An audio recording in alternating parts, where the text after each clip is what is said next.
Les batailles avec les pirates des Caraïbes, la ville fortifiée de Campeche.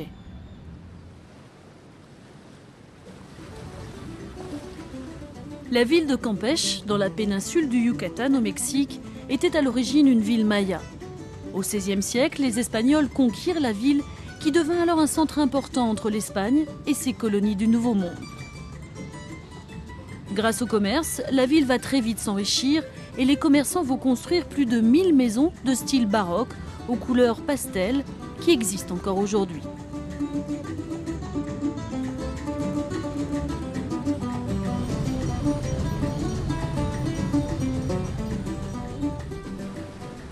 Les navires, remplis de marchandises comme du bois exotique, des fourrures, de l'argent, de l'or, voyageaient entre Campeche et l'Espagne 2 fois par an.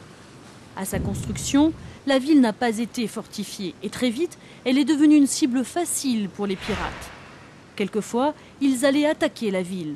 D'ailleurs, en 1685, Campeche fut contrôlée par des pirates français pendant 2 mois. Mais le plus souvent, les pirates français et anglais ont utilisé leurs navires petits mais rapides afin d'attaquer les énormes galions très lents de la flotte espagnole. Ils attendaient que les navires soient au large et attaquaient 1 ou 2 galions, tirant sur les voiles et les mâts dans le but d'immobiliser les bateaux sur l'eau. Ils montaient ensuite à bord, tuant l'équipage et volant toutes les marchandises.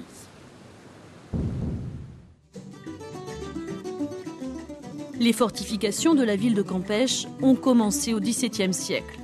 Les Espagnols ont construit une forteresse hexagonale autour de la ville avec 4 portes. L'une d'entre elles, réalisée en 1723, existe encore aujourd'hui. Son nom, la Porte de la Terre. Chaque porte est protégée par des canons afin d'empêcher les pirates de pénétrer dans la ville.